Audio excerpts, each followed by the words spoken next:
باللہ من الشیطان الرجیم، بسم اللہ الرحمن الرحیم۔ انجینئر اویس دورانی جی قرآن لیکچر کے سلسلے میں ایک نہایت محترم دوست ہیں ہمارے، انہوں نے مطالبہ کیا ہے کہ یہ سورہ آل عمران کی 75ویں آیت کے اوپر روشنی ڈالیں جی۔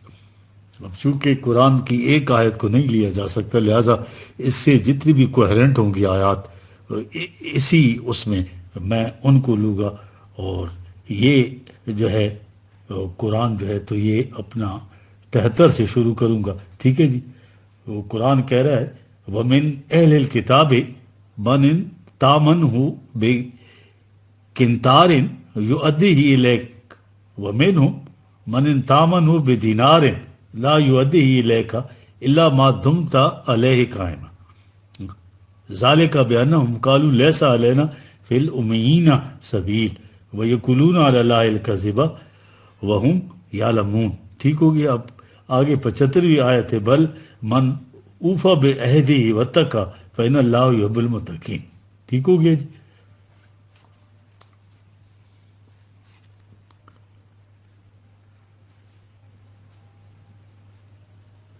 یہ اگلی بھی آیت ہے، یہ بھی لے لیتے ہیں جی۔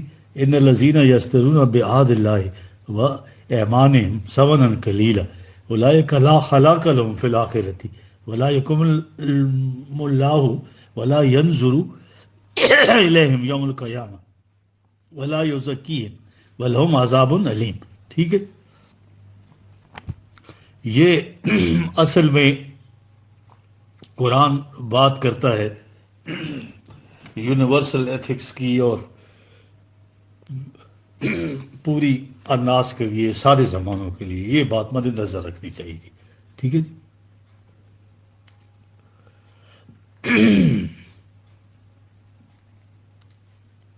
بات یہ ہے، یہ جو ہے نا وَمِنْ اہل الکتاب من ان تامنہ بقنطار یؤدہ الیک، یہ اہل کتاب کی بات ہو رہی ہے، بنی اسرائیل کی کیفیت ان کی یہ قرآن کہتا ہے کہ ان کے پاس اگر ڈھیروں مال و دولت بھی امانت کتاب پر رکھ دے اس طرح سے تمہیں لوٹا دیں گے، واپس دیں گے۔ کتنی بڑی یہ کشادہ نگاہی ہے قرآن کی، دیکھ رہے ہیں ان کے بارے میں کہہ رہا ہے۔ لیکن ان کی مورلٹی جو ہے ان کے ہاں وہ پرائیویٹ رکھ چھوڑی ہے۔ مورلٹی دو کی کئی قسموں کی ہیں یہاں پہ، پرسنل، پرائیویٹ اور پبلک مورلٹی۔ ٹھیک ہے، سارا یورپ اس کو مانتا ہے، ذاتی طور پر، شخصی طور پر، انڈیویجولی ضابطۂ اخلاق اور ہے، اور پبلکلی۔ اور یہ یورپ کے جتنے بڑے بڑے پولیٹیشین ہیں، سیاستدان ہیں، ان کا اقوال پڑھیے وہ یہ ہیں۔ کیور لکھتا ہے کہ جو کچھ ہم اپنی سلطنت کے لیے کرتے ہیں، اگر ہم انفرادی طور پر آپس میں وہ کچھ کرنے لگے تو دنیا کے سب سے بڑے شیطان کہلائیں۔ ٹھیک ہے نا۔ مائی کنٹری رائٹ اور رانگ، اپنی نیشن کا مفاد دوسری نیشن کے ایک ایک فرد کے خون کا آخری قطر بھی نہ چھوڑ لیا جائے۔ اگر اپنی قوم کے لیے وہ کام آتا ہے تو پیٹریٹزم سب سے بڑا جوہر ہے۔ یہ مجسمے اس کے اسٹیچو بنائے جاتے ہیں۔ یہ ہے میکیاویلی سیاست، اپنی قوم کے مفاد کے لیے دوسری قوموں کو ہر قسم کا دھوکہ دو، چوری ڈاکہ ڈالو، اب ایکسپلائٹ کرو دوسری قوموں کو، چڑھ جاؤ ان کے خزانے، پیٹرول، ساری چیزیں لوٹ لو۔ اپنے آپ بددیانتی اگر کرو گے تو بڑا جرم ہوگا۔ اجتماعی طور پر ہر قسم کی بددیانتی، ہر قسم کی ڈکیتی دوسری قوموں کے ساتھ کرو تو یہ ہے پیٹریٹزم ان کے یہاں۔ قصیدے لکھے جائیں گے، اسٹیچو بنائے جائیں گے۔ یہ ہے کوڈ آف ایتھکس جو ایک ہونا چاہیے، ضابطۂ اخلاق۔ ٹھیک ہے۔ یہاں اپنوں میں اور دوسروں کے ساتھ ضابطۂ اخلاق بالکل مختلف ہے۔ Private morality, public morality, international morality, بین الاقوامی ضابطہ کچھ اور ہے۔ ٹھیک ہے۔ یہ چیز ہے، ذاتی منفعت کے لیے جھوٹ بولتے ہیں، یہ چیز ہے، سمجھ گئی جی۔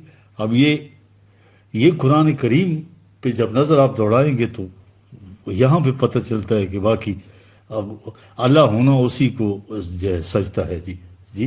قرآن آپ کو یونیورسل ایتھکس دیتا ہے، ٹھیک ہے، عالمگیر ضابطۂ اخلاق، اپنے اور بیگانے کی اس میں کوئی تمیز ہی نہیں، کوئی اختصاص نہیں، کوئی تفریق نہیں۔ قرآن نے کہیں یہ نہیں کہا کہ اگر فریب جو ہے اپنوں کو فریب نہ دو، دوسروں کو فریب دو۔ کہیں یہ نہیں کہا کہ اپنوں کے ساتھ جھوٹ نہ بولو، دوسروں کے ساتھ بولو۔ ان کے ہاں تو اگر عفت قلب و نگاہ کی تاکید ہے تو دنیا کی ہر عورت کو متعلق کی کہا گیا ہے، وہ اپنی حقیقی بہن میں اور دنیا کی کسی عورت میں تمیز کرنا قطر نہیں سکھاتا۔ وہ کہتا ہے دل میں بھی خیال آ جائے تو عصمت کا شیشہ تمہارا چور چور ہو جائے گا۔ حرام کا پیسہ حرام، خواہ آپ کو مشرک کی جیب سے بھی کیوں نہ نکلے۔ کہا ان کے ہاں جو تقسیم ہے انہوں نے کر رکھی ہے، اس کا نتیجہ کیا ہے؟ وَمِنْهُمْ مَنْ إِنْ تَأْمَنْهُ بِدِينَارٍ لَا يُؤَدِّهِ إِلَيْكَ إِلَّا مَا دُمْتَ عَلَيْهِ قَائِمًا۔ یہی آیت 3/75۔ اور وہ بھی ہیں کہ اگر ان کے پاس ایک پیسہ بھی کسی کو یا روپیہ بھی کسی کے پاس رکھ دو تو جب تک وہ ڈنڈا لے کے ان کے سر پر کھڑے نہ رہیں واپس دینے کا نام ہی نہیں لیتے۔ بات یہ کہی واقعی۔ اب اس کے بعد وہ علت آئی کیوں ایسا کرتے ہیں، اب قرآن آ کے ریزن دے رہا ہے، ٹھیک ہے۔ ذالک بِأَنَّهُمْ قَالُوا لَيْسَ عَلَيْنَا فِي الْأُمِّيِّينَ سَبِيلٌ، ٹھیک ہے۔ یہ جو ہم سے الگ غیر ہیں یعنی عرب یا جو بھی ہیں، تو ان کے معاملے میں جو جی میں آئے کرو کچھ نہیں جرم ہے۔ کہتا ہے کہ یہ ہے بنیاد اس چیز کی، یہ نہیں ہے کہ انفرادی طور پر تو ان کے اندر بڑے ایماندار مل جائیں گے تم کو، دیکھ رہے ہیں آپ، لیکن اپنے ہاں ضابطۂ اخلاق یہ ہے کہ ہم سے الگ جو قوم ہے یہاں عربوں کے ہاں ان کے ساتھ جو جی میں آئے کلو کوئی جرم نہیں تھا۔ لیسا علینا فی الامیین سبیل۔ پھر یہ بات جو ابھی عرض کی ہے، ٹھیک ہے جی، اب یہ دیکھ رہے یہ چیزیں ہیں، ٹھیک ہے جی۔ اب یہ منسوب کر دیتے تھے اپنی شریعت کی طرف کہ ہماری شریعت میں یہ جائز ہے، ٹھیک ہے۔ ان کے ہاں یہ چیز موجود ہے تالمود کے اندر کہ غیر اسرائیل کے ہاں سے یہ سب چیزیں جو کی جائیں گی ان کو ثواب ہوتا ہے، گویا اللہ کی شریعت وہ یہ بتاتے تھے، ٹھیک ہے جی۔ جس طرح ہم لوگ کہتے ہیں کہ جھوٹ بولنا فتوے دیے ہوئے ہیں یہاں پہ ہمارے بڑے بڑے جو انٹلیکچوئلز ہیں انہوں نے کہ بھائی وہ اپنی ضرورت کے لیے جھوٹ بولنا جائز ہے، اور اللہ کہہ رہے ہیں کہ یقولون علی اللہ الکذب وہم یعلمون، جانتے بوجھتے یہ جھوٹ گھڑتے ہیں، منسوب کرتے ہیں شریعت کی طرف، اللہ کی طرف۔ یہ دیکھیے جی، فریب دینا کیا اللہ کا حکم ہو سکتا ہے؟ ہاں یہ چیز ہے جی۔ وَيَقُولُونَ عَلَى اللَّهِ الْكَذِبَ، جرأت ملاحظہ کرو، ارے انفرادی طور پر بدکردار ہو گئے ہو تو ان چیزوں کو کہتے ہو کہ اللہ کی شریعت میں یہ چیز ہے، قرآن ہے، میں نے کہا نا تاریخ کی کتاب نہیں، فوراً اپنا اصول لائے۔ دیکھیے اصول کیا ہے، اگلی آیت 3/76، بلا قطعی یہ بات نہیں جو کچھ یہ کہتے ہیں، من اوفا بعہدہ واتقی فإن اللہ یحب المتقین، اپنے اور بیگانے کی کوئی تخصیص نہیں ہے یار، جو بھی اس معاہدے کو اللہ کے ساتھ اس نے جو کیا ہے اس کی پابندی کرے گا اس کا شمار جو ہے متقین میں ہوگا، اور اللہ انہی کو پسند کرتے ہیں۔ یہاں گروہ بندانہ قسم کی مفاد پرستیاں، اس قسم کی تقسیمیں، افتراق جو ہے اللہ کے ہاں نہیں ہے، وہ تو رب العالمین ہے، ہر انسان جو ہے اس کی نگاہ میں یکساں ہے۔ ضابطۂ اخلاق اس کے ہاں جو دیا ہوا ہے وہ یونیورسل ہے یار، انٹرنیشنل۔ دیکھ رہے ہیں آپ، یونیورسل قانون کا بنیادی مفہوم پوری کائنات کے نظم و نسق کا ترجمان ہے یار۔ یہ انسانوں کی سوسائٹی کا بنایا ہوا نہیں ہے، جیسے کائنات کے اندر اللہ کے متعین یہ فزیکل لاز خود جاری و ساری ہیں، نہ ان کے بنانے میں یہ ہوا ہے کہ اس نے ان سے مشورہ کیا ہو کہ بھائی تمہارے لیے کیا قانون بنا دوں، ٹھیک۔ بچوں نے کانفرنس کر کے کبھی کہا کہ صاحب ہمیں پانی میں جو ہے رہنے کے لیے پر عطا کرے، نہ پرندوں نے کہا کہ نہیں صاحب ہمیں اڑنے کے لیے پر۔ سوال یہ نہیں تھا، اسے یونیورسل کوڈ کہتے ہیں۔ اس نے ایک بہت بڑا پروگرام سامنے رکھا کائنات کا، اس کے مطابق یہ قوانین نافذ کی، ہر ایک کے اوپر یکساں اطلاق انسانوں کی دنیا کے لیے بھی دیے، یہ بھی اس قسم کے قوانین اقدار بنا کے تمہیں دیے ہیں۔ یہ یونیورسل کوڈ ہے، یہ قانون کے سانس لینے سے زندگی رہتی ہے، یونیورسل لا ہے، ٹھیک ہے جی۔ ذرا سانس گھوٹے تو اس وقت انسان تڑپنے لگ جاتا ہے۔ دنیا میں جہاں زی حیات ہے وہاں یہ قانون ہے، آپ دیکھ رہے ہیں کوئی تفریق اس کے اندر ہے؟ سنکھیا کھانے سے ہلاکت ہوتی ہے، یونیورسل لا ہے، سب ہم جانتے ہیں۔ حرام کا مال کھانے سے بھی ہلاکت ہوتی ہے، یہ بھی یونیورسل لا ہے، بین ہی اس طرح جیسے سنکھیا کھانے سے ہلاکت ہوتی ہے، یونیورسل لا ہے۔ مسلم غیر مسلم کی کوئی تفریق نہیں، کالے گورے کی کوئی تفریق، بنی عیسائی اور بنی اسماعیل کا کوئی فرق نہیں، پاکستانی اور یورپین کا کوئی فرق نہیں۔ سانس ہر ذی حیات کے لیے ایک ابدی قانون ہے، زندگی کا انحصار ہے، سنکھیا مولک ہے، پانی ممد حیات، بین ہی اس طرح سے حرام کا مال، جھوٹ، فریب، کذب، افتراء سنکھیا کی طرح ہلاکت آفریں ہے۔ یہ ہے یونیورسل لا۔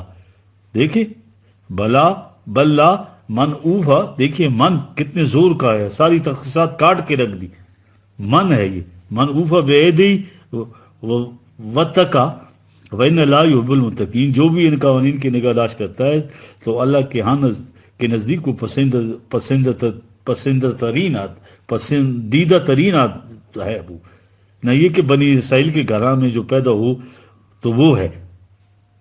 دیکھیے اگلی آیت میں قرآن 77 میں کیا کہہ رہے ہیں، ان الذین یشترون بعہد اللہ و ایمانہم ثمنا قلیلا، جی ان کے برعکس یہ لوگ جو کہتے ہیں کہ اللہ کے ساتھ عہد ہم نے کیا ہے، ان چیزوں کو مانتے ہیں، تمام چیزوں کو قسمیں اٹھا اٹھا کے ان چیزوں کو مانتے ہیں، لیکن تھوڑے سے دنیاوی مفاد کی خاطر ان کو بیچ دیتے ہیں۔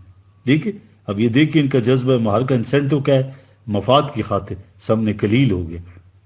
قدرت کی طرف سے متعین کردہ انسانی اقدار کے مقابلے میں پوری کائنات جو ہے متاع ثمن قلیل کا درجہ رکھتی ہے، ٹھیک ہے جی۔